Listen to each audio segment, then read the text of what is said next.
pero como el canal de YouTube estoy reinando, así que no sé cómo lo haría si quieres después publicarlo, ¿no? Ujú. ¿Ya? Pero de ahí nos coordinamos por si quieres tener acceso a la grabación.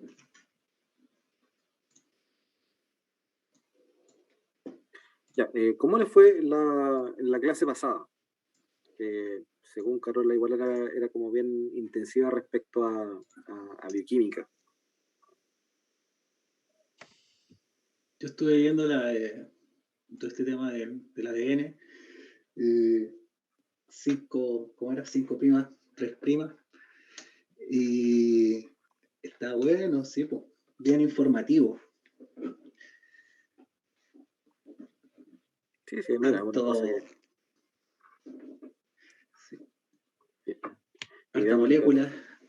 Ahora, eso tendría que estar dentro del currículum, no sé, de colegio, ¿verdad? Pero es difícil. Ya sabes. No, pero una cosa Sí, como... de hecho hablé con una profe, me decía que enseñaba eso, y de esa manera, en enseñanza media. Mm. Pero un poquito más simple, pero básicamente lo mismo. No, claro, pues ahora, por ejemplo, el tema del manejo de qué es una molécula de ADN está presente, no sé, pues, está en curso más bajo, más básico, es como de conocimiento casi general. Igual ahora el tema específico de lo que se conoce como el dogma de la bioquímica, eh, que básicamente es la transferencia de información dentro de una célula, o sea, cuáles son las vías de información, eh, es como súper importante, especialmente para la parte de tecnología. O sea, la tecnología no existe sin bioquímica.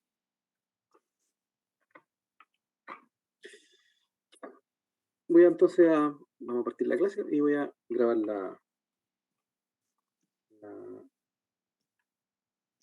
¿por qué no me deja grabar acá?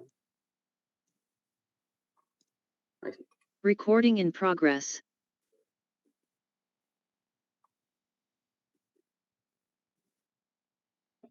Ya no sé si Wilson no se va a entrar o no. Yo voy a estar ahí atento a que cualquier cosa. Bueno, entonces seguimos con la clase asociada a bioinformática. ¿Ya? Lo que vamos a ver hoy día es la continuación respecto al flujo de información que uno puede obtener desde una célula, no tanto yéndose hacia el ADN en sí, sino como cuál es el flujo asociado al metabolismo y cómo esto eventualmente podríamos llegar a modelarlo dentro de un modelo matemático. Ahora, esto también probablemente lo hayan visto muy bien quien esté trabajando con el profesor Marcelo Rivas, pero la idea también aquí es que podamos verlo en general como este curso digamos, de conocimiento más general. Así que la idea de lo que vamos a ver hoy es repasar lo básico a qué nos referimos con modelamiento de rutas metabólicas, que tiene que ver con la bioinformática, y también cómo eventualmente podemos ocupar algunos de los formalismos matemáticos para poder llegar a escribirla. Entonces, yo generalmente parto esto como yendo a lo básico, así como que cuál es, por lo menos, lo que yo entiendo como modelamiento, para hacer una diferencia respecto a otras áreas de, de disciplina.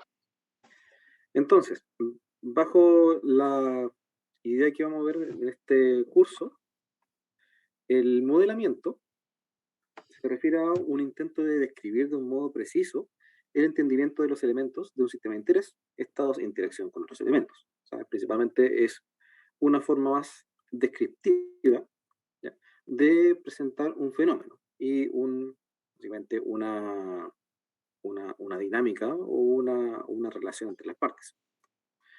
Entonces, este modelo puede ser suficientemente detallado y preciso para que en principio pueda ser utilizado, por ejemplo, para simular el comportamiento del sistema en un computador. El, Entonces, si se fijan, es como una forma un poco utilitaria de llevar un modelo matemático hacia lo que sería la simulación, que es como más importante en la ingeniería.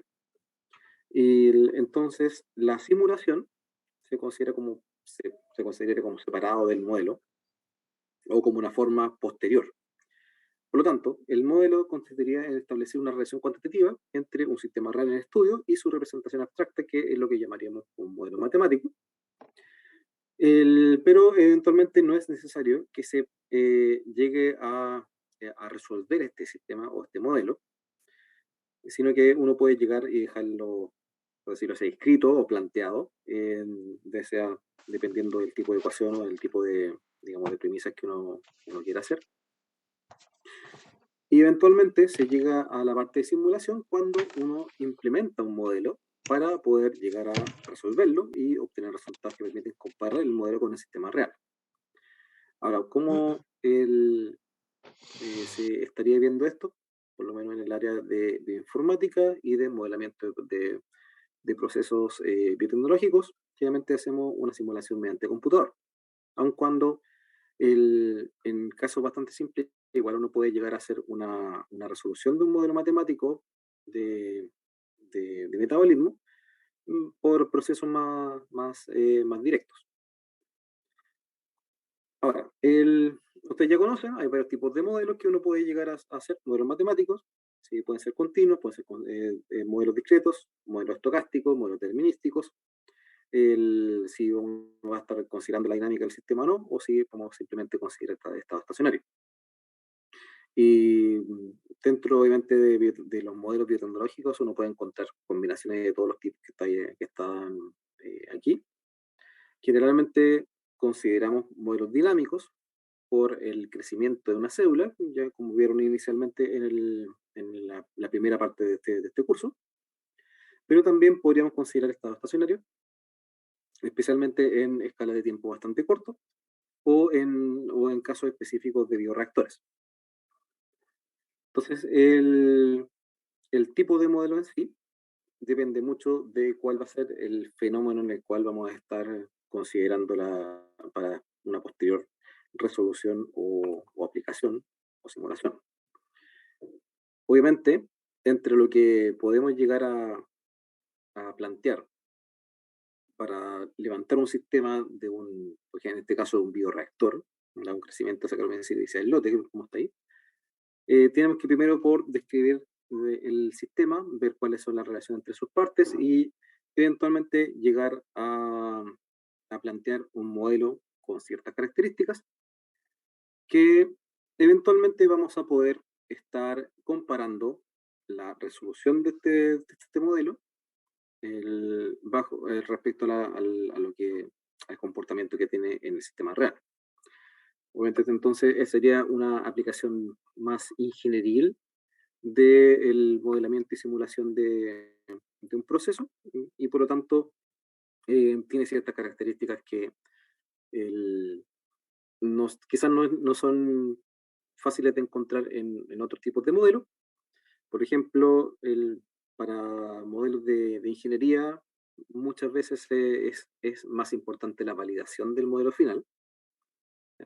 Y uno puede llegar a decir, ¿sabes qué? Prefiero un modelo más simple, que no describa completamente el proceso, pero que pueda eventualmente llegar a simularlo, o sea que pueda tener resolución. Entonces, por eso es que llegamos eventualmente a estos modelos como el que está aquí presente, el de crecimiento, digamos, microbiano, donde está de en dt, mu por x menos teta por x, que está ahí, que sería, por ejemplo, el crecimiento o una velocidad de crecimiento por la concentración de biomasa, y esto sería un modelo determinístico continuo dinámico. Pero también uno podría llegar a decir, ¿sabes qué? Dentro de un bioreactor yo veo otras cosas. Perfectamente podríamos asumir de que una célula o una concentración de células no se podría representar fácilmente como una variable continua, sino que tendría que ser una variable discreta, ya que hay un número específico de células. y que estas se dividen, digamos, de dos en dos. Por lo tanto, no tendría que mucho sentido hacer algo que sea continuo. Así que ahí da espacio a que hayan otros modelos que consideran, por ejemplo, un modelo determinístico, digamos, discreto, o incluso que sea un modelo estocástico discreto. Bueno, la idea es que tengamos esta diferencia entre lo que constituye un modelo matemático basado en biología y la simulación del modelo, que sería la resolución, ¿ya? De tal forma que podamos tanto validar el modelo y comparar el comportamiento que tengan las variables respecto a su valor, digamos, al sistema real.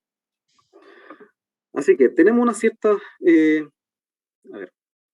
ciertas complicaciones específicas de biotecnología cuando uno estamos hablando de levantar modelos basados en el sistema de información de una célula. De partida, tenemos muchas cosas que podemos enfocarnos. Aquí simplemente sería, no sé, por el caso que tengamos un modelo determinístico con distintos tipos de valores de velocidad de crecimiento respecto a velocidades de muerte. Y con eso tengamos distintos tipos de comportamiento en el tiempo. Algunos dicen de que el modelo determinístico sirve porque es fácil de resolver y de simular. Otros dicen, por ejemplo, que el modelo estocástico deberían ser más adecuados para la modelación en biotecnología. Pero ahí, como saben, hay espacio para todo. Bueno, entonces, tenemos tenemos distintas visiones respecto a qué sería importante de modelar dentro de una célula. Y hasta ahora tenemos también esta visión un poquito más utilitaria, porque estamos dentro de una ciencia aplicada, que es la biotecnología, y especialmente cuando hablamos de ingeniería en biotecnología, que también es como bastante relevante dentro del ámbito de la biotecnología en general, es aún más aplicado. Entonces tenemos otras cosas extra. Y ahí donde, dentro de nuestra área, nuestra, digamos, biotecnología, siempre nos preguntamos, bueno, ¿para qué modelamos? ¿Para qué hacer un modelo matemático o levantar un modelo matemático basado en las células? Siendo que hay partes muy importantes de la disciplina que no están ni cerca de estar requiriendo un modelo, pueden ser perfectamente abordables dentro de la disciplina de biología, que son más descriptivas. Bueno, la idea es que el modelo de un proceso biológico no sirva para comprobarse que el conocimiento del sistema es correcto, de tal forma que podamos llevar más adelante la disciplina y podemos enfocarnos en describir mejor qué es lo que pasa dentro de una célula. También nos sirve para poder integrar conocimientos desde distintas áreas del sistema y eventualmente para poder predecir futuros comportamientos del sistema mismo. Por eso es que, si se dan cuenta, no es solamente el plantear un modelo matemático y dejarlo como una descripción de un fenómeno, sino también está considerado que tú tienes que plantear un modelo para poder eventualmente llegar a simularlo, o sea, predecir futuros comportamientos y también integrar conocimientos de distintas áreas del sistema. Entonces, ¿qué más tenemos? ¿Para qué vamos a simular? Porque perfectamente podríamos dejar un modelo matemático que describa, no sé, el operón LAC. Digamos, hecho el modelo y ver si efectivamente el modelo tiene una cierta consistencia, sino que también nos interesa más la resolución del modelo y darle ciertos valores a las variables y ver si efectivamente podemos llegar a comparar las variables que describen el modelo con lo que está presente en el sistema real. A ver, entonces, la simulación sería entender la función del modelo y llegar a eventualmente simplificarlo. Hay unas ciertas cosas que respecto a la simplificación de un modelo que van más a la base de la comparación de el sistema real, la complejidad del sistema real, y una complejidad de un modelo. Porque uno podría decir, ¿sabes qué? Vamos a tomar un modelo y vamos a tratar de hacer, o sea, vamos a tomar un sistema real y tratar de escribir todo lo que pasa, absolutamente todo. Como ustedes comprenderán, y también esto vimos un poquito dentro del pequeño curso o del pequeño módulo de biomateriales, hacer una descripción completa, digamos, desde abajo hacia arriba, bottoms up, de un sistema real, es mucho más complejo de lo que uno podría esperar, obviamente, piensen desde la interacción de los átomos hacia arriba, y por lo tanto siempre vamos a tener un límite, especialmente cuando queramos simular. En la simulación de un modelo matemático integrado completo, bottoms up, es imposible hacer básicamente. Pero lo bueno es que tenemos esta idea de que podemos tomar un modelo más simple y que nos sirve porque podemos resolverlo, podemos simularlo y podemos aplicarlo. Así que ese es como uno de los criterios dentro de ingeniería. No es necesario que sea un modelo muy complejo, sino que sea un modelo, digamos, elegante y que pueda describir una parte de un proceso. Obviamente, que predica el comportamiento del sistema en condiciones no probadas, que es algo también muy del área de la ingeniería, respecto a para qué nos sirve tener un modelo si no podemos resolverlo. Que no es necesario tomar esa idea dentro del área de la matemática en general, pero es muy del área utilitaria. Como decir, bueno, para ingeniería necesito un modelo y necesito que me pueda predecir qué es lo que va a pasar si es que la célula, por ejemplo, está creciendo más lento, cuánto vamos a eventualmente tener de biomasa final, o si, por ejemplo, modifico las condiciones del reactor, qué va a pasar en 5 horas más, cosas así. También necesitamos demostrar una factibilidad de un comportamiento dado, de tal forma de que y aquí también siempre tenemos cierta idea, no vale para un sistema real que la resolución de un sistema matemático o la resolución de un modelo matemático sea posible. O sea, dentro de todas las soluciones de un modelo matemático, solamente interesan para biotecnología las que sean factibles, o sea, las que puedas llegar a decir esto es posible alcanzar bajo ciertas condiciones. A ver, ¿cómo se podría plantear esto? Dentro de un modelo matemático como el que estaba ahí, ¿ya? El clásico, en realidad el valor de mu que está ahí y de teta, cualquiera puede tener infinitos valores básicamente, ¿ya? Y siempre vamos a tener distintas formas, distintas soluciones de este modelo. Hay distintos valores de tiempo, etcétera. O sea, actualmente tenemos una cantidad infinita de soluciones no infinita, pero una cantidad bastante grande de soluciones de este modelo. Sin embargo, a nivel real de una célula, el valor de mu solamente puede tener un límite o tiene una cota muy definida por la velocidad a la cual puede crecer una levadura. Y eso se refería al tema de la factibilidad. Saber ver si efectivamente un comportamiento que el modelo está prediciendo se puede llegar a hacer o no. Entonces, aquí es donde, si no vamos a adelantar un poquito, pero para modelos metabólicos, cuando decimos que tenemos un espacio de solución bastante grande, los métodos de resolución son basados en restricciones. Justamente estas restricciones están planteadas respecto a la factibilidad de lo que puede pasar en un sistema real. ¿Ya? Entonces, de tal forma que podamos acotar los valores de las soluciones de un modelo matemático, especialmente metabólico, hacia lo que se puede observar en la realidad.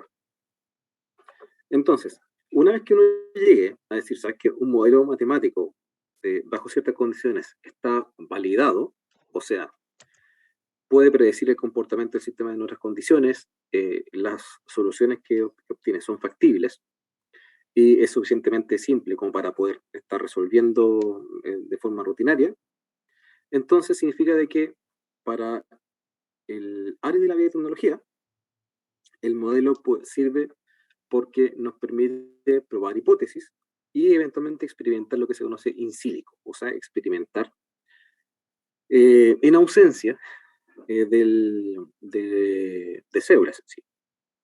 O sea, podemos, si tenemos un modelo bien levantado, bien validado, con ciertas restricciones que representan los valores reales y factibles, uno podría en teoría ahorrarse un sistema real o ahorrarse el experimento de un, digamos, celular o el crecimiento celular y simplemente llegar a empezar a probar distintas hipótesis dentro de este modelo validado.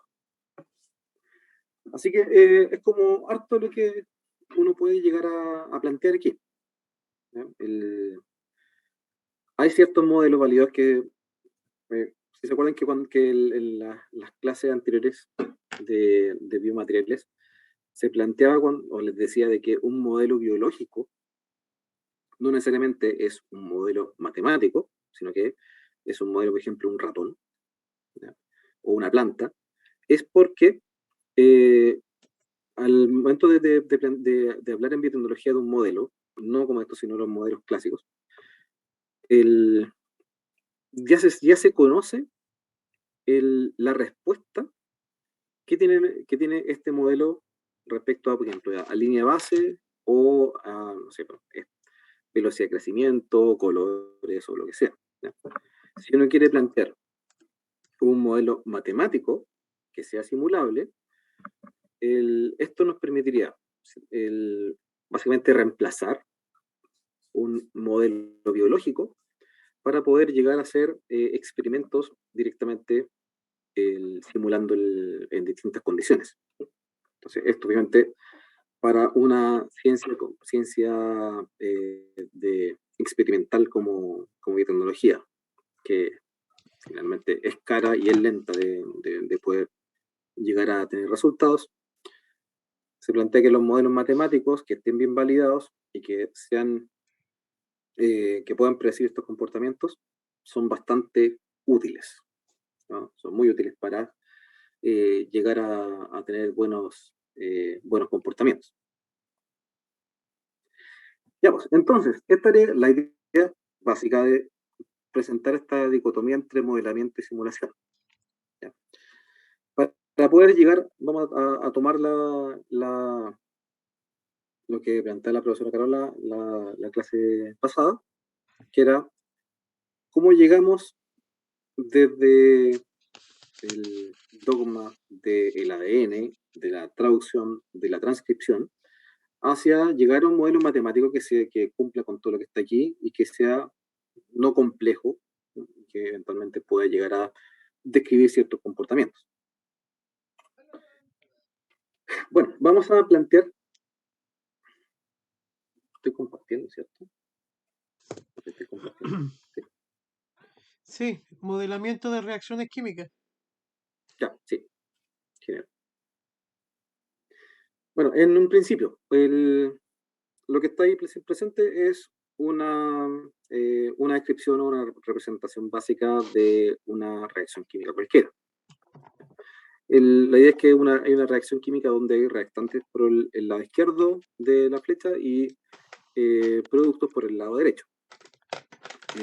Esto en realidad viene como desde antes de la bioquímica, que necesitamos saber química para conocer bioquímica y necesitamos bioquímica para biotecnología.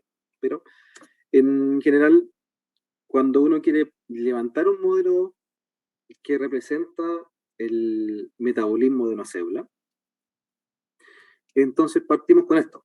Partimos como de A hacia B. Entonces tenemos una reacción química, por ejemplo, podemos representarla como un número de distintos reactantes por un número de distintos productos, y algunos números asociados a moléculas. ¿Ya? Por ejemplo, el número de moléculas de R consumidas con un paso de reacción y número de moléculas de sub J producidas en un paso. Donde desde un punto de vista de cinética química, aquí no hay o sea, habría un paso instantáneo, pero la velocidad en la cual pasa de R hacia P sería una cinética. Pero en general uno podría plantear de que cualquier reactante o cualquier, digamos, que aparece como R, tiene un cierto número de moléculas que cuando hay una reacción química se transforman hacia un cierto número de moléculas de producto. Y bajo esta premisa se inició la descripción de ciertos modelos que eventualmente llegan hacia la parte metabólica. Por ejemplo, algo bastante simple, ¿ya? Una dimerización. ¿Ya? Cuando habla de un dímero en una proteína, se refiere a que hay este constructo biológico que se conoce como proteína, donde están, digamos, una cadena de aminoácidos, que esta cadena de aminoácidos está plegada de cierta forma, y que eventualmente, estos péptidos están formando una proteína, pero que está conformada de dos partes, ¿ya? Que cada uno es un monómero. Si, por ejemplo, queremos plantear una dimerización, podríamos decir que P eventualmente tiene que juntarse con otro P para llegar a formar otra molécula que sería una molécula de dímero. Entonces, ahí plantearíamos como que 2P pasa a P sub 2. Y donde cada uno tiene una cierta estequiometría.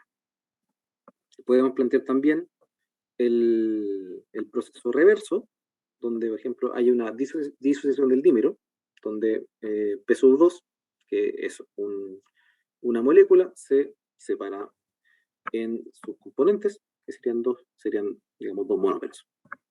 Y si queremos plantear una reacción reversible, que sería 2 sub P que pasa a P sub 2 y viceversa, podríamos plantearlo como algo que está acá, que sería, digamos, una doble flecha.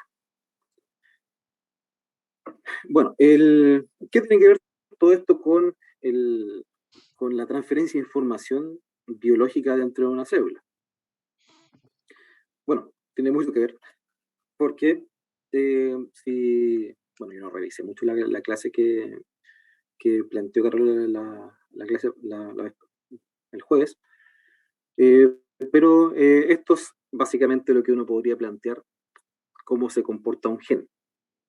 ¿Ya?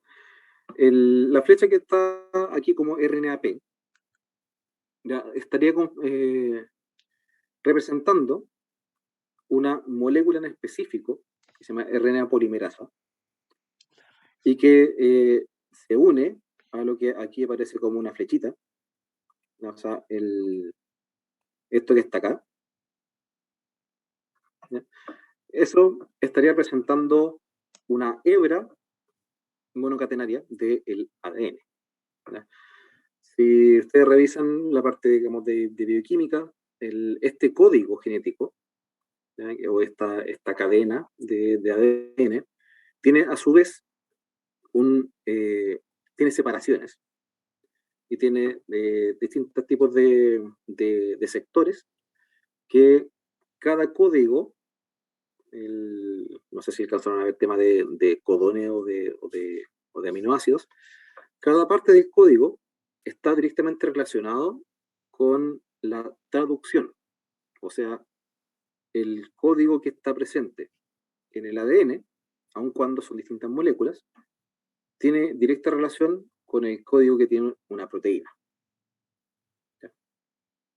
Entonces, por ejemplo, esto que está aquí, que sería un sector del ADN que tiene un cierto código, que por ejemplo puede ser ATCG de ATCC, qué sé yo, aun cuando esta molécula es ADN y esta otra molécula que está acá es una proteína, tienen relación porque hay un flujo de información entre esta molécula y esta molécula. La proteína que está ahí arriba tiene claramente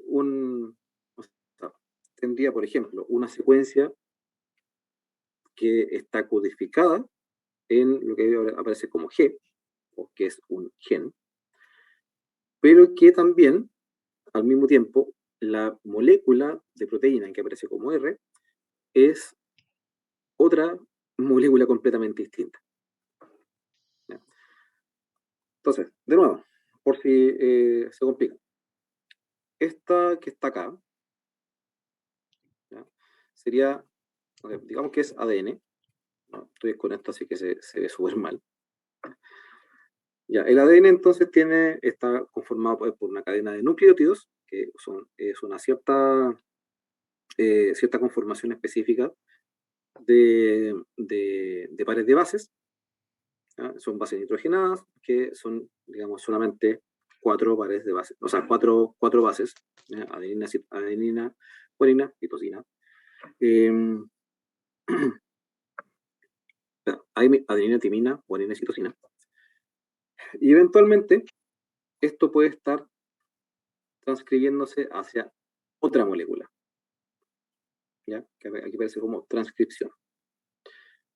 Esto que está acá, disculpen, dije recién proteína, esto no es proteína, esto sería el ARN, ¿ya? Que es muy similar, también es una misma cadena de nucleótidos, pero que la principal diferencia que tiene es que está tradicionalmente presente como una cadena monocatenaria, no una doble hélice, es solamente una hélice, y que tiene un componente distinto o un monómero distinto que el ADN. El ADN tiene timina y el ARN tiene uracilo. ¿Ya? Entonces, si uno llega a ver un código genético de ADN, va a haber una seguidilla de A, T, C y G en distintas combinaciones. Y si uno lo ve el código genético asociado pero a ARN, va a haber AU, CG, no va a haber T. Eso principalmente. Pero, aun cuando sean moléculas muy similares, son distintas, pero son complementarias ese código con ese código. Para llegar a tener ese código, significa que tiene que pasar un proceso de transcripción, que es bastante, digamos, es importantísimo, está pasando todo el tiempo dentro de cualquier ser vivo, y que para eso tiene que pasar por un proceso se llama proceso de transcripción, donde está esta molécula RNA polimerasa que toma la secuencia de lo que está presente en el gen y ocupa esa secuencia para sintetizar una molécula de ARN con el código complementario. Entonces, aquí no es como que el gen o el gen directamente salga del ADN. Ya no es como que se corte y pasa a ser ARN, no. Sino que es como que llega a una molécula de RNA polimerasa, va básicamente leyendo el código que está en el gen, de esta secuencia de A, T, C y G, y con esa secuencia va creando o sintetizando la secuencia de ARN. Básicamente se está copiando una secuencia, se está copiando la información de G hacia R. Entonces, bueno, es bastante complejo el proceso en específico. Después podemos ver unos videos así como bien interesantes respecto a cómo está esto, digamos, desde un punto de vista biológico sucede. Es digamos, interesantísimo. Pero claro, también necesitamos llevar a hacer esto un modelo. ¿Cómo podemos hacer esto? De partida, simplificando. Bajo la idea previa que habíamos dicho, de que unas reacciones biológicas pueden ser también planteadas como reacciones químicas, podemos tomar todo este proceso de transcripción digamos, donde hay una molécula de RNA-P que se une a una cierta parte del gen, que aquí vamos a poner como P, y que eventualmente esto se podría plantear que es una unión de una molécula nueva, por ejemplo, P más RNA-P, pasa a P por RNA-P, donde aquí hay esto sería otra molécula distinta que une estos dos, y después de eso, una vez que se une esta molécula, o sea, RNA-P se une al gen, sucede la transcripción, y por lo tanto, y una vez que sucede la transcripción, se forma R, y volvemos a tener el disponible P por si acaso es un promotor, más la molécula original, que es RNA-P, más R. Entonces, todo este proceso lo podemos también plantear como esta seguidilla, ¿ya? De reacciones que, si se fijan, son bastante simples de seguir. O sea, P más, o sea, esta parte del gen más esta molécula, eventualmente se unen en una molécula más grande, y una vez que está formada esta molécula más grande, sucede la transcripción que forma esta molécula R y libera esto de nuevo. ¿Ya? Entonces podríamos tener algo más así y podríamos llegar a decir, ¿sabes qué?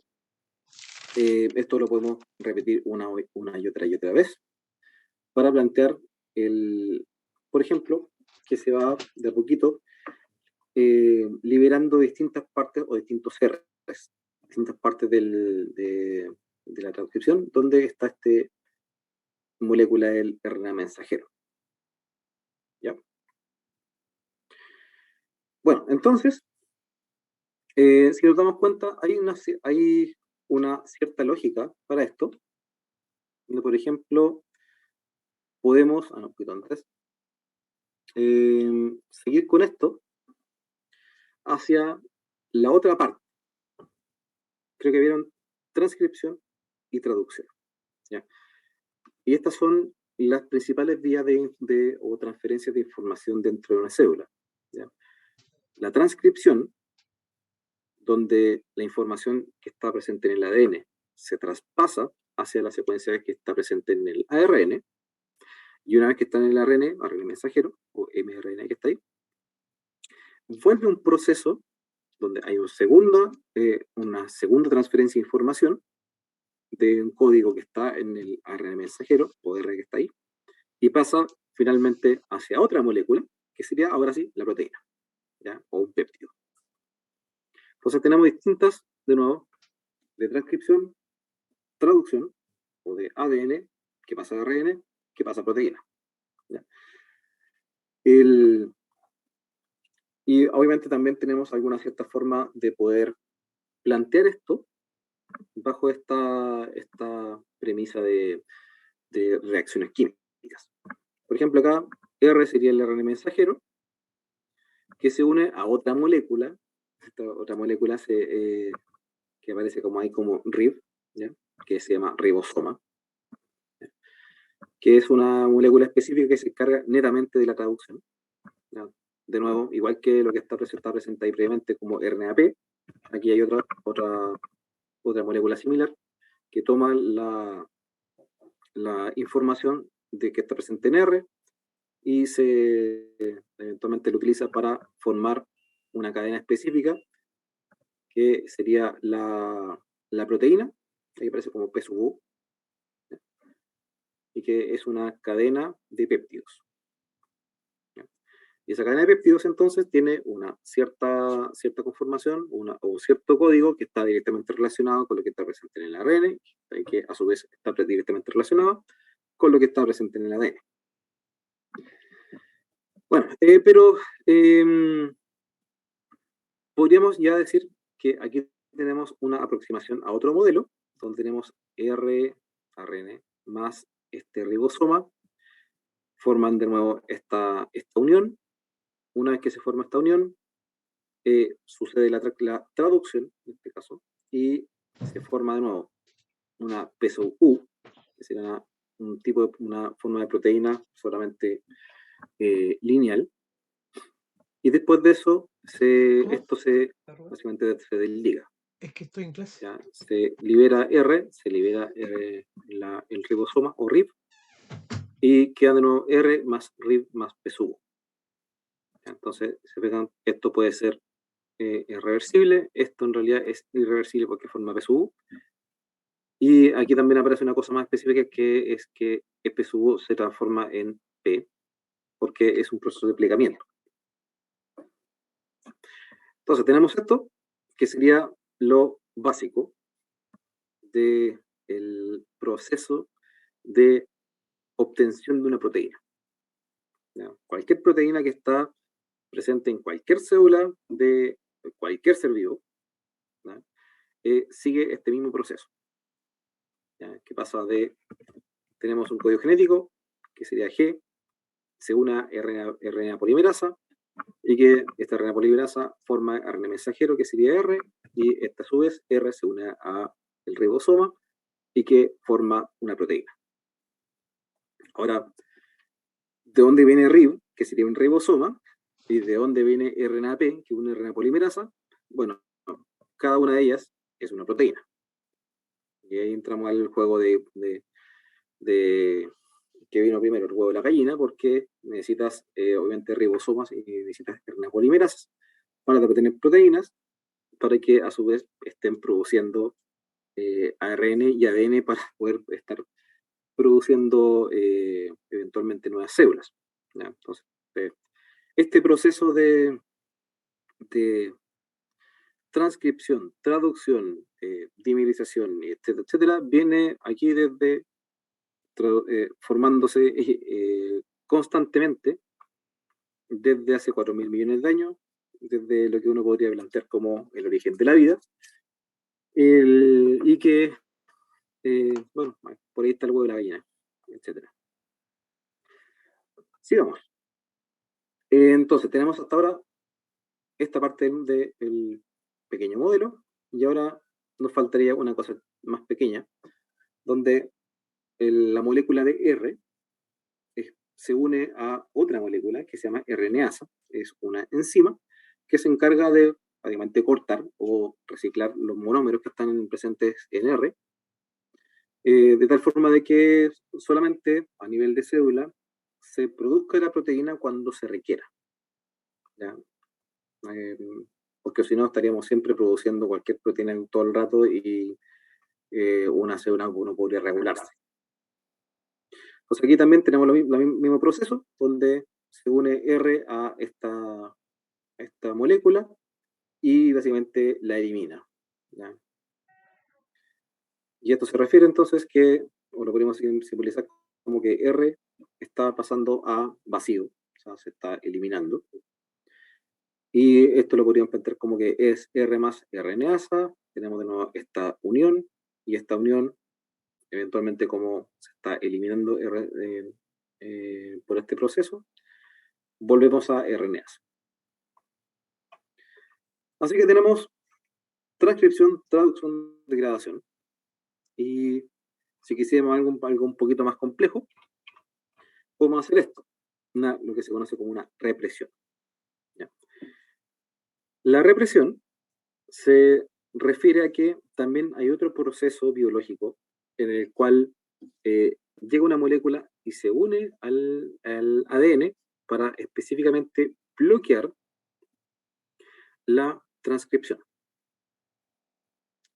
Es como, por ejemplo, ¿por qué es que uno de repente, no sé, lo que dice el clásico, sí, que ¿por qué tenemos 5 dedos y no tenemos una aleta? ¿Ya? Es porque algo hizo de que quisiéramos así.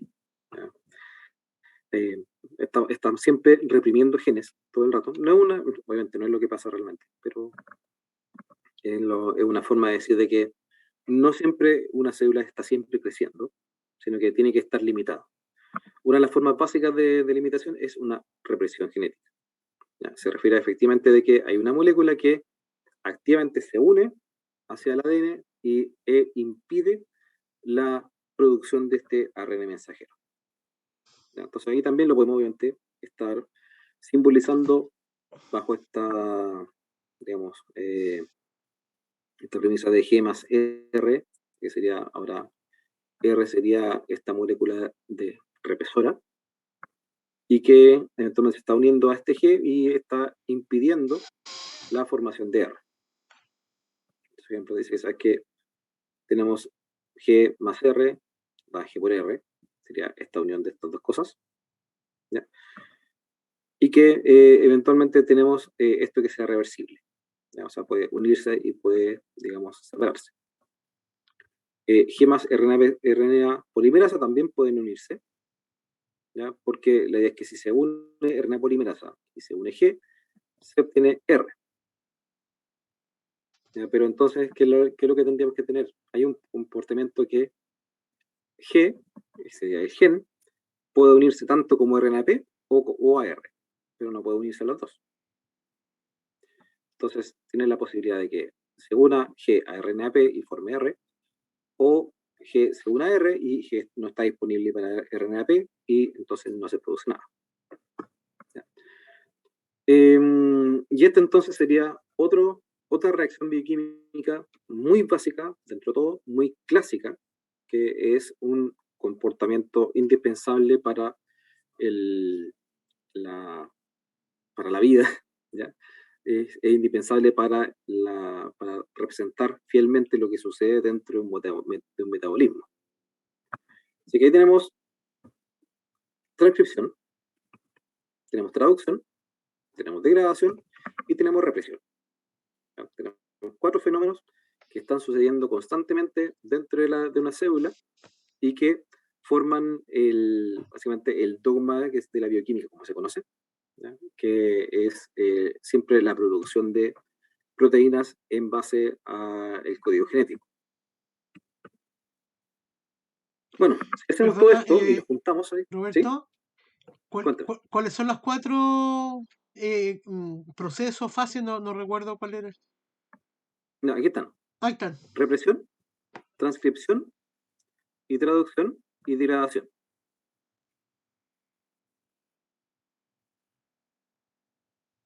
Ok. Lo que casi siempre se plantean son estos dos, la transcripción y después seguida de la traducción. O sea, que ahí aparece como el G, que sería el gen, que produce el R, que sería ARN mensajero, y este ARN mensajero eventualmente se produce lo que se llama unas proteínas. ¿Ya? Entonces, estos dos serían como los más importantes, ¿ya? La transcripción y la traducción, pero también están, digamos, acoplados con otros que serían la represión y la degradación.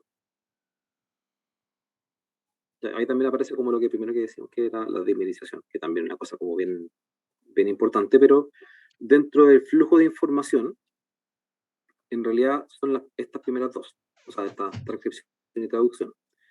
La degradación, dimerización y represión no son fenómenos de transferencia de información, pero son importantes desde un punto de vista bioquímico para poder digamos, hacer de que todo funcione.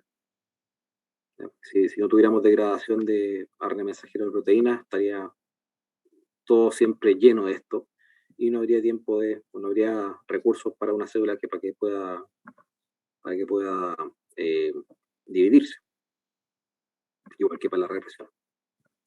Y la dimerización es un proceso, digamos, más químico, más bioquímico, no tanto de una transferencia de información, sino que es un proceso en el cual se están ensamblando partes de una proteína para formar una estructura más compleja. Ahora, no sé si voy a ver si es que puedo mostrar algo de acá, de esto mismo. A ver.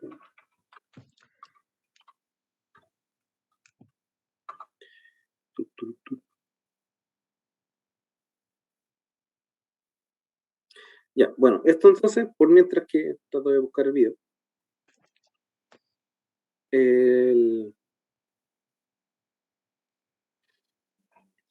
Aquí está. Bueno.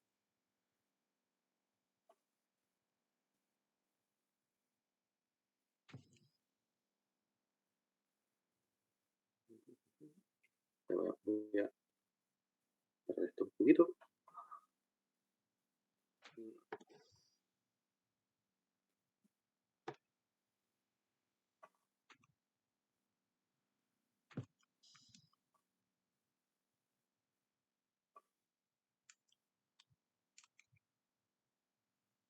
La voy a compartir ahí.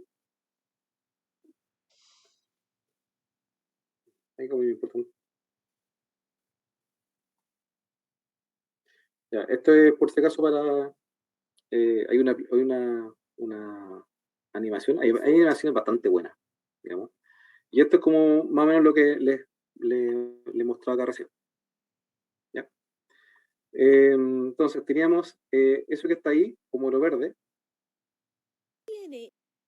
ya sería ahí aparece como DNA, ¿ya? Que sería como ejemplo como una de las proteínas que tiene que primero entrar a la cadena de ADN, que sería lo que está ahí como en blanco y celeste. ¿Ya? Y bueno, primero tiene que hacer algo así. O sea, esto todavía no lo he visto. Hay varias partes. Ahí como por ejemplo pueden ver un poquito que hay una... Bueno, así como se modelan generalmente, desde un punto de vista más molecular, lo que sería una proteína, que se ve, son como pequeñas, pequeñas gelatinas. Esto es básicamente lo que tenemos en la célula. Y que eventualmente separan el ADN en dos partes para que esté accesible para el famoso RNAP. Entonces es un proceso un poquito más complejo de lo que les mostré acá. Hay muchas proteínas que dando vueltas para que llegamos a recién hacer este proceso. ¿Ya? Y eventualmente podamos tener una unión entre una proteína y el ADN. Entonces ponen como ejemplo cosas así, y que en función de todas estas moléculas vayan básicamente sintetizando otras partes de las mismas moléculas.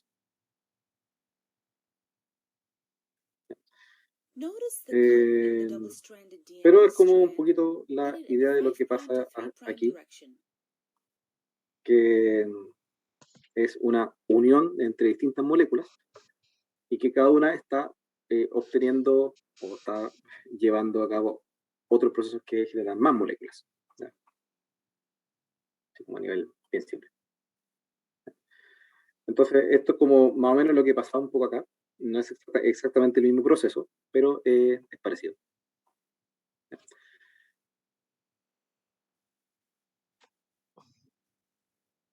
Me perdí un poquito más.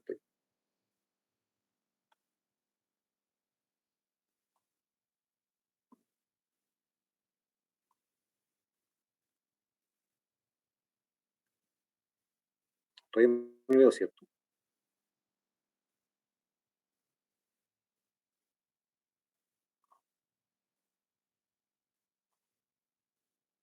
Creo que sí. Ya. Bueno, entonces, tenemos estas distintas moléculas, por si acaso, igual les puedo después mostrar estos otros más videos, si es que interesa estar ahí. Pero a lo que queríamos llegar. Tenemos distintos procesos que son netamente biológicos dentro de una célula y que queremos llegar a ser efectivamente un modelo. ¿Ya? Entonces aquí tenemos una idea general de lo que quisiéramos hacer. ¿Ya? Si lo unimos todo, sería como entonces todo esto que está acá. ¿Ya? O sea que RNAP, si unimos todo esto que está acá, tenemos una especie de ciclo. ¿Ya? Entonces tenemos el ciclo de RNAP, que se une a G, que forma R, que R forma P, que sería esto que está acá sería la transcripción, esto que está acá sería la traducción, y puede ser lo que se conoce eventualmente como hay una autorregulación. Por ejemplo, todo este proceso de G es para que se una dos moléculas de P, y que esta molécula de P está básicamente bloqueando que siga este proceso. Como ya sabes que no necesitamos que esto pase siempre, sino que pase un par de veces, efectivamente 2 veces, y después de eso se corte. A menos que esto se irá de de cierta forma. Bueno, entonces hay ciertas cosas que podemos obtener desde acá como fenómenos que queremos estar describiendo. Estos fenómenos básicos pueden, si llegamos a describir esto una vez, eventualmente podríamos tener un modelo que pueda ser, digamos, planteado muchas veces simplemente replicando este proceso. Entonces, todo esto que está acá son reacciones generales y solamente nos plantearían una estructura cualitativa del modelo. O sea, estos fenómenos de transcripción, traducción, represión, digamos, dimerización y degradación. Y por ahora, todavía nos falta algo más como para llegar a decir tenemos un modelo matemático. Solamente aquí tenemos una descripción de lo que pasa en un modelo real, es lo que está acá. Bueno, algunos dirían de que lo que está aquí presente es directamente un modelo, y que quizás podríamos llegar a plantear que sea un modelo matemático, pero aquí todavía no tenemos igualdades, solamente tenemos como procesos que están pasando de uno a otro. Así que todavía nos falta como para decir que esto sería un modelo matemático. Tampoco tenemos, digamos, variabilidad, no tenemos ecuaciones diferenciales ni nada. Entonces, para eso, para poder llegar en base a esto, a un modelo matemático que podamos simular, necesitamos tener ciertas cosas extra. Por ejemplo, tasas de reacción o velocidades y ciertas condiciones iniciales, que también nos sirven para plantear ecuaciones diferenciales. Bueno, aquí es donde entramos a una de los formalismos matemáticos que nos podrían servir para poder llegar a tener una descripción matemática de este proceso. Uno puede, de hecho, uno podría plantear o saltarse directamente hacia una descripción en base a balances de masa, que sería la obtención, digamos, de distintos sistemas de ecuaciones diferenciales, o sea, un sistema de ecuaciones diferenciales ordinarias, donde tengamos una ecuación por cada componente del modelo y que cada una de las ecuaciones esté describiendo una velocidad de aparición o de degradación. ¿Ya? Pero, que es una cosa un poquito más entretenida, la teoría de grafos. ¿Ya? Esto, por si acaso, creo que no está directamente en el programa, pero nos puede servir como de forma intermedia. ¿Ya? No sé si alguien de ustedes conoce la teoría de grafos. Tuvimos en el primer semestre del año pasado una, una introducción a lo que era grafos. Entonces, Genial. no es tan desconocido para nosotros, creo. Ya, perfecto. O sea, Claro, no es tan, bueno, eso significa de que conocen más grafos que conocen a él. Así que aguantemos un poquito ahí. Ya. La idea es que aquí, a partir de poder describir lo que recién puse acá como un grafo, nos sirve para llegar a plantear un modelo matemático. ¿Ya?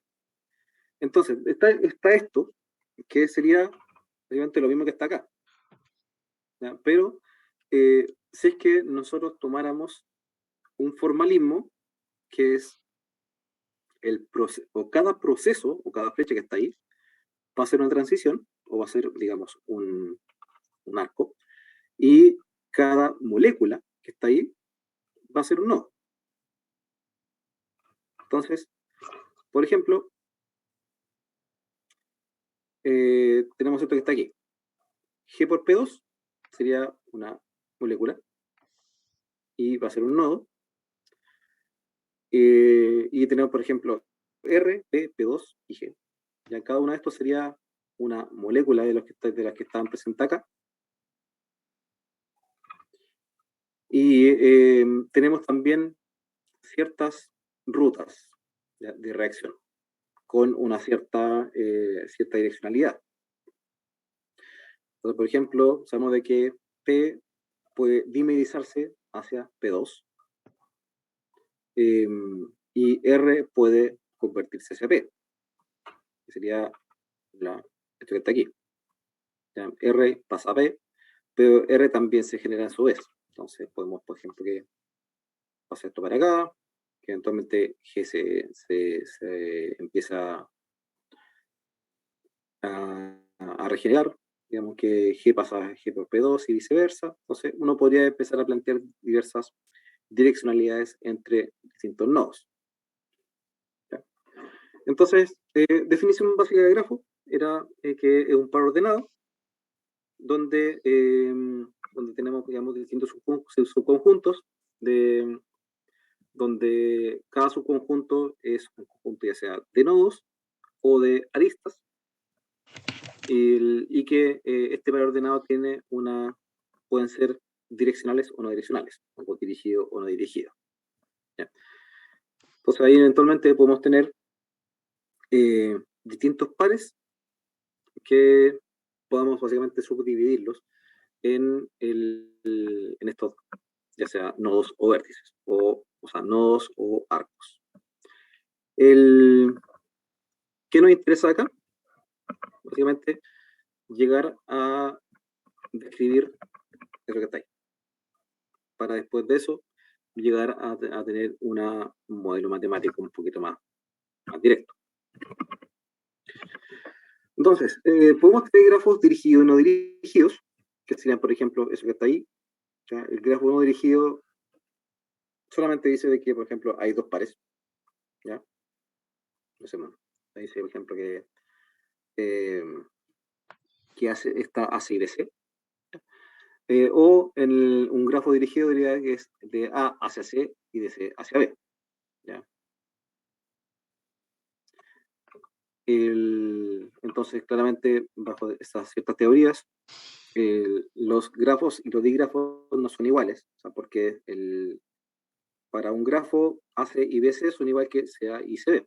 ¿Ya? Claro, son pares ordenados, está A con C y está B con C, y como no hay direccionalidad, el par AC es igual al par CA, ¿ya? Y el par BC es igual al par CB, ¿ya? Dentro del conjunto BC. Pero el dígrafo, que lo que hace es tomar una cierta direccionalidad entre el primer y entre los dos elementos del par, ¿ya? Entre A hacia C, C hacia B. ¿Ya? Y por lo tanto, esto que está acá no es lo mismo que es lo que está acá para un dígrafo. Entonces, eso que está acá, o sea, estas dos descripciones de un grafo que está aquí, estas dos son lo mismo para un grafo y para un dígrafo o un grafo dirigido. Esto no es lo mismo que está acá. ¿Ya?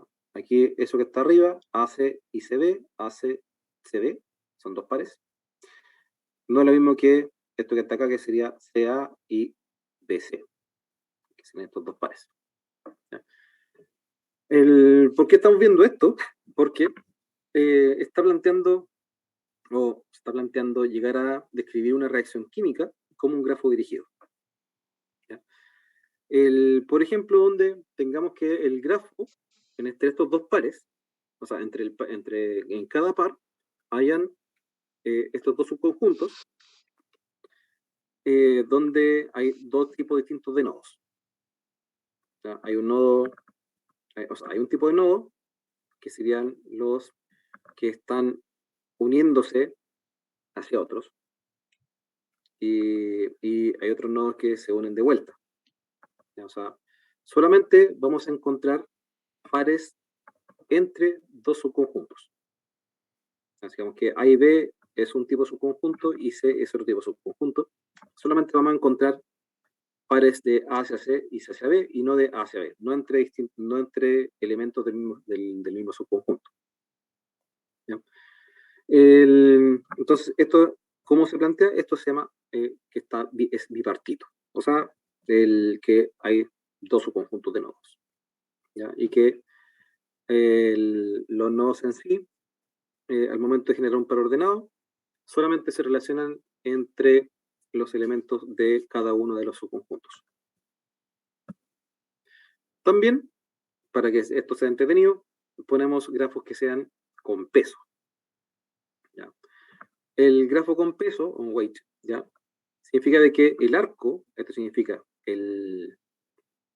la relación que existe entre cada uno de los pares, tiene un valor, que por ejemplo, de A hacia C es un valor de 1, pero uno podría tener, por ejemplo, un marcaje, o sea, un peso mayor a 1. Por ejemplo, aquí es A hacia C y el arco tiene un peso de 1 y el par C hacia B tiene también un peso de 1. Ese sería el arco que está aquí. Ya, entonces hasta ahora tenemos ciertos grafos y vamos a plantear un marco matemático que es la red de Petri, ¿ya? Que es un tipo de grafo, ¿ya? Pero que justamente es lo que plantea acá. O sea, uno puede tener grafos que no sean redes de Petri, que no tengan peso, que no sean bipartitos, sino que sean solamente como están los que están ahí, ¿ya? Pero la red de Petri, ¿por qué es interesante de abordar para un modelamiento bioquímico? Porque son bastante fáciles de, digamos, de aplicar hacia un metabolismo. En realidad, hacia cualquier tipo de reacción química. Entonces, esta red de Petri es efectivamente un grafo que es bipartito, es dirigido y es múltiple, ¿ya? En este caso, los subconjuntos como es bipartito, o sea, el subconjunto de los nodos, se llaman P y T, ¿ya? Place place and transition, o lugar y transición, ¿ya? Por eso se le pone como P en inglés, pero es lugar y transición, ¿ya? Y eso se refiere a que esto que están aquí, A y B, que sería un tipo subconjunto, se le va a decir P, ¿ya? O se le va a asignar P, y C, que sería parte de otro subconjunto, se le va a conocer como T, ¿ya? Entonces tenemos que los nodos P también, desde un punto de vista gráfico, le vamos a poner que son círculos y los nodos T van a ser rectángulos, ¿ya? Otra vez se le ponen también barras. Esto significa que sería algo así. Ahora tenemos dos tipos distintos de nodos.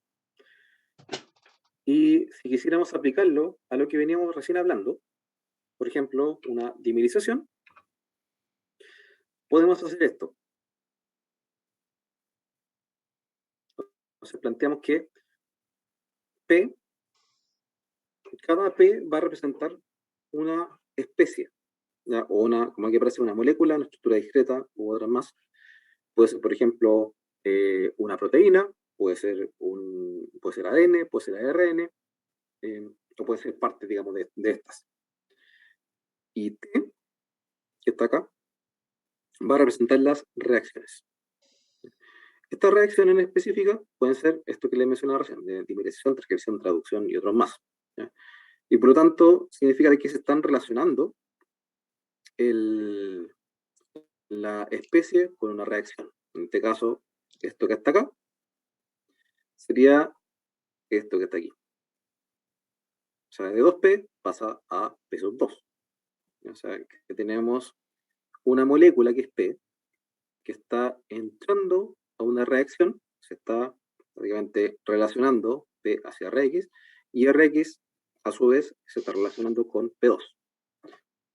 Yo creo que como que se han contado un poquito, que también está el arco, que está viendo el par de P a Rx, con un peso, ¿ya? El peso en este caso es 2.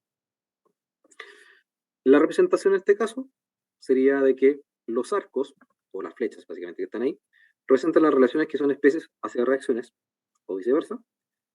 Recuerden de que solamente estos se pueden relacionar de con uno y no, por ejemplo, pueden pasar directamente de P a P2, sino que va a ser P, pasa a Rx y Rx pasa a P2. ¿Ya? Aquí tenemos dos pares, ¿ya? PRX y RXP2. Y los pesos de arco van a representar la estequiometría de reacción, o sea, cuántas moléculas se van a utilizar en la reacción para formar P2. ¿Ya? Hay hartas cosas y también interesantes de esto, como por ejemplo, de que podemos tener grafos múltiples, ¿ya? O sea que cada nodo esté conectado con otros múltiples nodos. Entonces, por ejemplo, aquí tenemos una reacción, ya que sería la polimerización de polimerización, y esto sería una representación de una reacción reversible. Entonces tenemos un para aquí, otro para acá, otro para ahí y otro para acá. Ya tenemos 4 pares. Pero todos asociados a solamente una reacción con distintos pesos. También, por ejemplo, podríamos tener una especie de bucle que sería algo así. ¿Ya? Que tenemos un par de G trans, después trans R y trans G. ¿Ya? Puede ser así, o también podríamos decir que esto es serían dos pares de G trans y trans G. Pero estaría representando esto que está acá. ¿Ya? Bueno, ¿qué más podemos tener desde aquí? Hay ciertas cosas más que uno puede plantear. Que tenemos que la red de Petri, que recuerden, las redes de Petri son un tipo específico de grafo, que sería bipartito, que sería dirigido y que es múltiple, que uno podría empezar a decir, como esto es parte de la teoría de conjuntos, podríamos llegar a hacer o describir ciertas cosas extra. ¿Ya? Como por ejemplo ciertos subconjuntos, como el subconjunto de los pesos de arco. ¿Okay?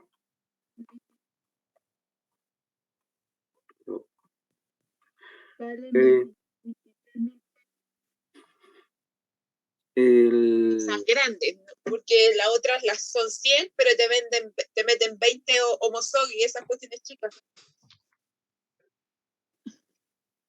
Vamos a mutear, hay que revisar. Se escucha un poco.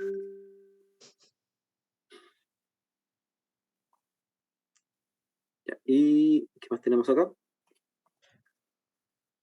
El que tendríamos estos dos subconjuntos, ¿ya? Que sería pre y post, o input y output, que es un subconjunto de peso y arco. ¿Ya? Por ejemplo, en 2P2 o de 2P pasa P2, tenemos un P in post que es 2-1 y 1-2, porque pasa esto. ¿Ya? Que es para los arcos que van de P hacia T, que sería aquí y acá, tenemos uno que es 2 y uno que es 1. Y para los arcos que van de T hacia P, de aquí, ese es 1 y este es 2. Ya. Ya. ¿Para qué sirve todo esto? Si uno eventualmente llegamos a plantear esto que estaba acá, esta reacción bioquímica que hemos levantado desde a poquito durante esta clase, mostrando transcripción, traducción, represión, degradación, dimerización y otras cosas más, y lo planteamos como un proceso de autorrepresión genética, que esto es lo que es, y lo planteamos como una red de Petri, se vería como algo así, ¿ya? Donde, acuérdense, cada círculo es una especie y cada cuadrado es una digamos, reacción.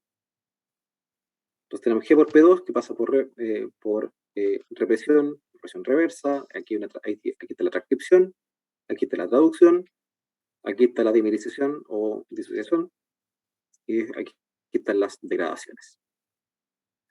¿Ya?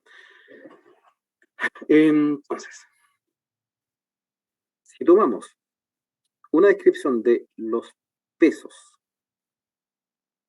de cada una de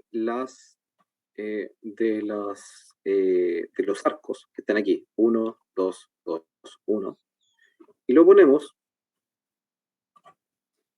en una matriz, 2 matrices específicas, donde las filas son los tipos de, o las cantidades, no, o sea, los tipos específicos de las T, o sea, las transiciones, y las columnas son las especies, podemos ir describiendo dos matrices de post.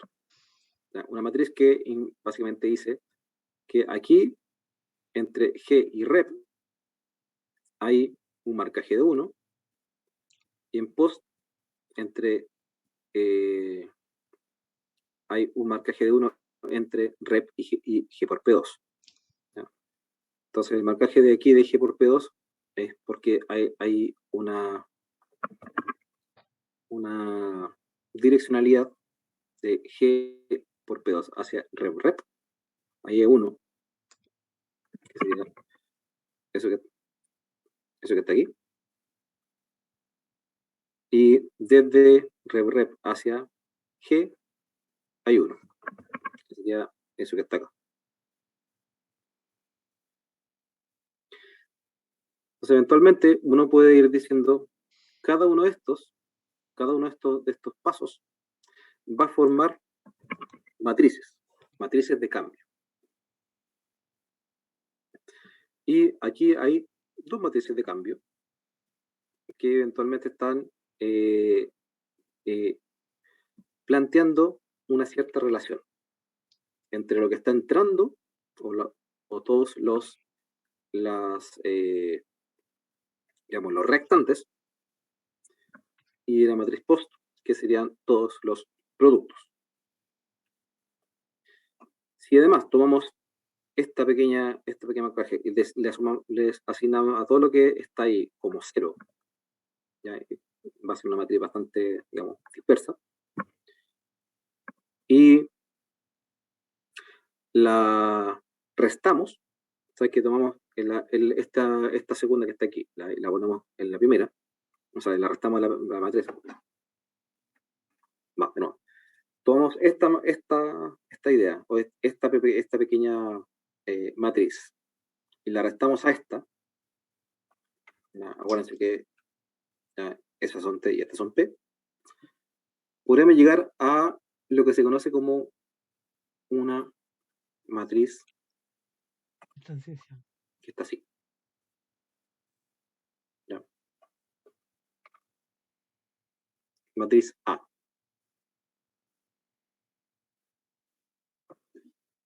Y esto, entonces, estamos acercándonos a lo que sería muy similar dentro de análisis de balance de flujo, que vamos a ver la próxima semana, a lo que sería una descripción matricial de un metabolismo, o sea, de un sistema metabólico, ya donde cada uno de estos está representando, por ejemplo, si aquí es las transiciones y aquí son los lugares, dice, es una matriz de ciertas dimensiones B por U, cuyas filas representan el efecto de transiciones individuales en lo que vamos a decir como marcado de la red. ¿Ya? El marcado de la red se refiere a que en la red de Petri también cada uno de los lugares puede tener un número. Y que este número estaría representando ciertas características específicas de los nodos. Específicamente si es que está habilitado o no habilitado para poder cambiar su número. Entonces es un poquito, quizá un poco complejo, y ya estamos con un poquito cerrando esta clase, así que vamos a abordar un poquito más para la próxima semana. Sin embargo, me quiero quedar con esta idea final, de que uno puede tener una descripción matricial de distintos tipos de reacciones bioquímicas, y que uno puede empezar a sacar unas ciertas conclusiones muy básicas, pero unas ciertas conclusiones respecto a cómo hay ciertos lugares de una matriz que tienen relación con la estequiometría. La estequiometría se refiere principalmente a cuántas moléculas se están ya sea consumiendo o formando en una reacción. Y esta forma grande, o esta pequeña matriz, al fin y al cabo, está escribiendo eso que está acá. Digamos, toda la formación, digamos, y degradación de ciertas moléculas, obviamente con cierto orden y con cierta estequiometría. Y bueno, eventualmente podríamos llegar a tener otras matrices más. Creo que lo vamos a dejar más para la próxima semana, ¿ya? Como por ejemplo estas que están acá. Y vamos a dejar también el tema del marcaje de la red para la próxima semana, ¿ya? Ahora que creo que tengo un poquito más de tiempo para poder abordar esto. Roberto, Sí.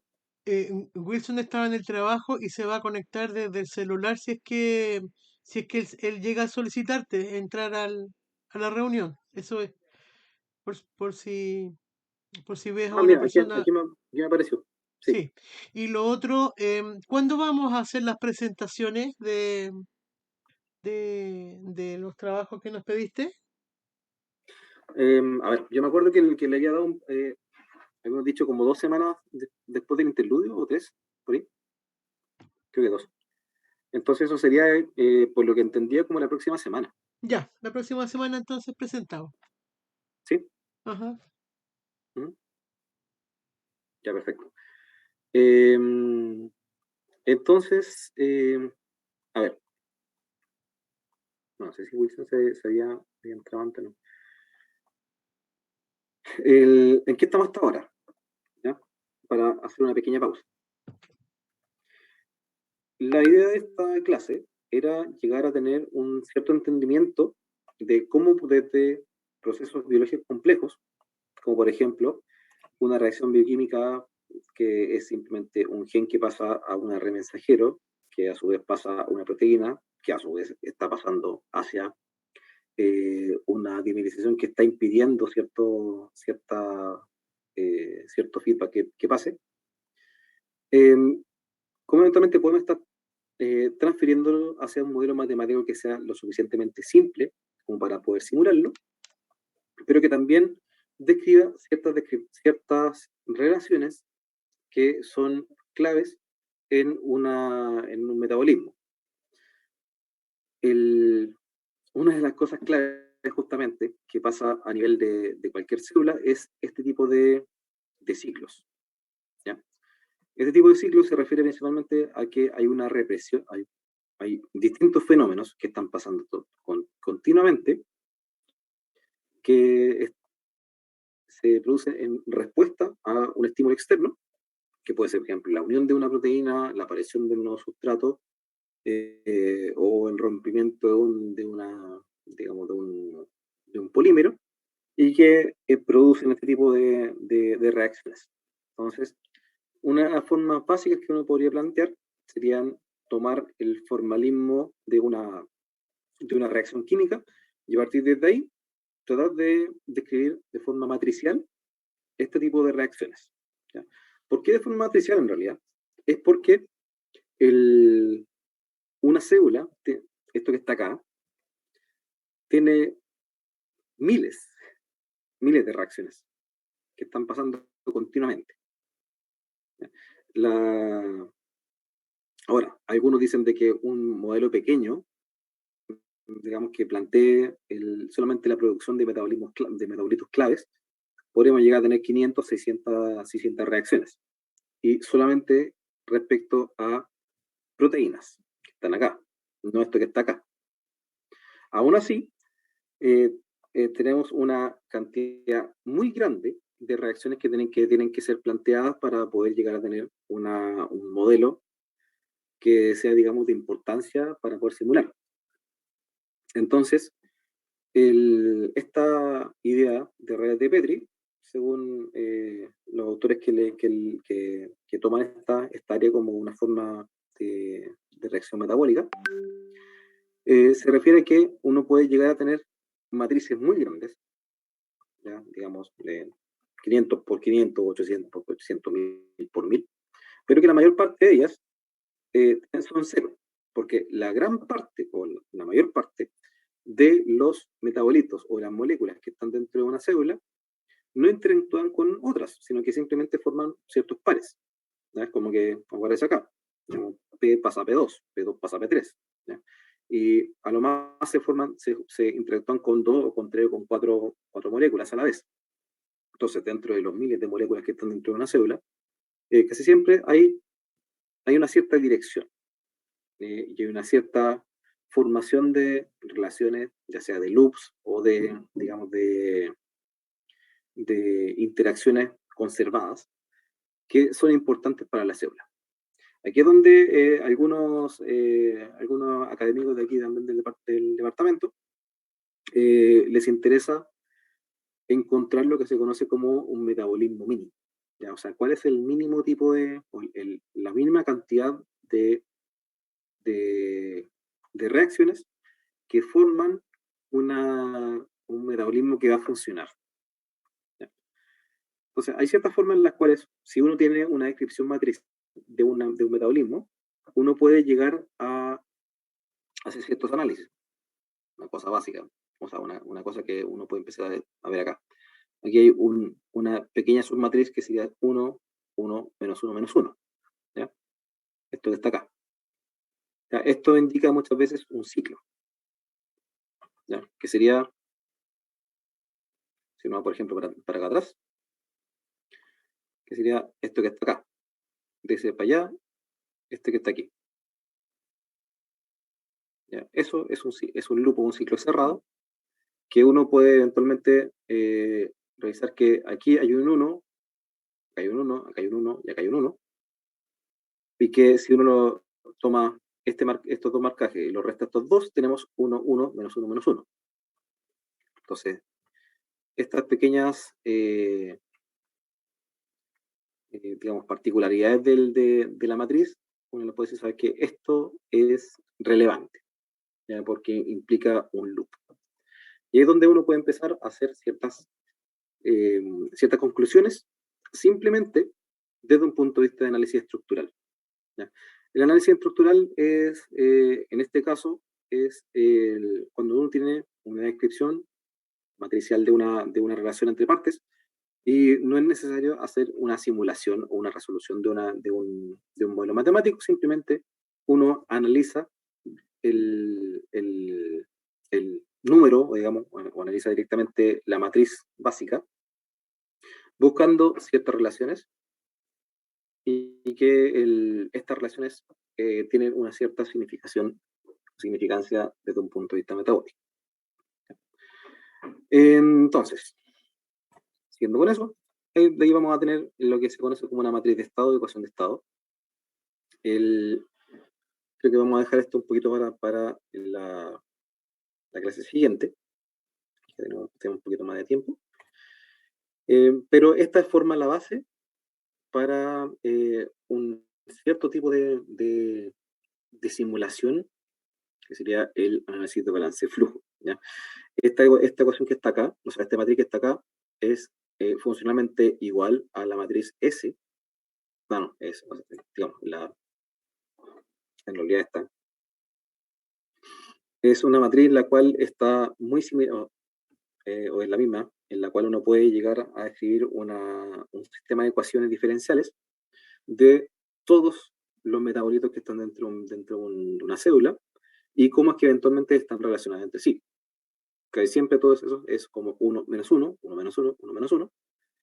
Y por lo tanto uno puede hacer una matriz o una descripción matricial de un sistema de ecuaciones diferenciales, donde por un lado tenemos el cambio en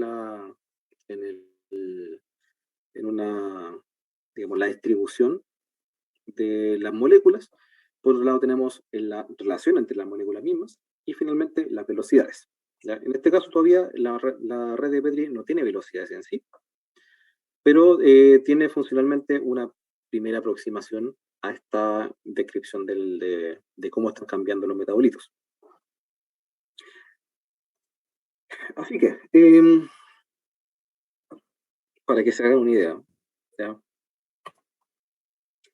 Eso que está ahí sería un modelo de red de Petri para una pequeña cadena metabólica que es la glicólisis. ¿Ya? Aquí está planteado, si se dan cuenta, los dos tipos de nodos, que serían los redondos serían los lugares, o P, y los rectangulares negros serían las T o transiciones, que estarían representando, por un lado, las especies o las moléculas, y por otro lado, las reacciones. Si se dan cuenta aquí, ligeramente, es como hay estas dos que se unen y forman estas dos, y esta se transforma en esta se transforma en esta, cuando estas dos, así, ¿ya? Y así uno va formando una cadena metabólica que parte con esta que está acá y termina con esta que está acá. ¿Ya? Y esto desde ahí uno puede llegar a describirlo de forma matricial, donde cada uno de estos va a formar un par ordenado y que vamos a tener una matriz completa que al fin y al cabo está demostrando una relación estequiométrica entre distintas relaciones de moléculas. ¿Ya? Y esto solamente asociado a las proteínas. ¿Ya?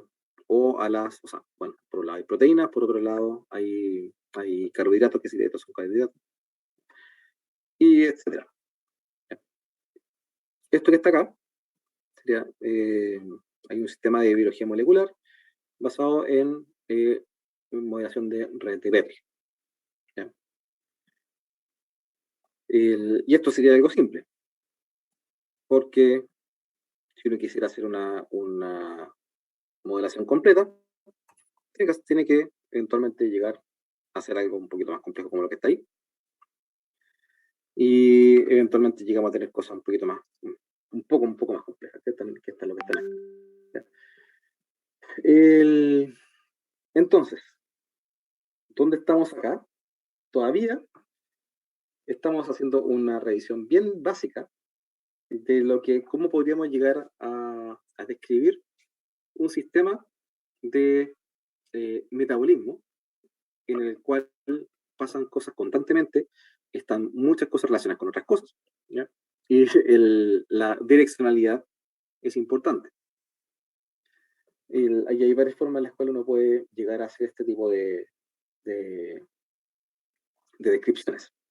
¿Ya? Todavía la idea es que para la próxima semana vemos lo que es FDA y MCA y otros más, porque hay, de nuevo, distintas formas de modelamiento, ¿no? Distintas formas de llegar a obtener esta descripción de lo que pasa en el metabolismo para tener un modelo que sea simulable y que también eventualmente llegue a ser útil para la biotecnología. Y eso es lo que tenía presentado por hoy día principalmente. ¿Ya? Así que vamos a dejar hasta aquí la grabación. Y eso, ¿qué les parece?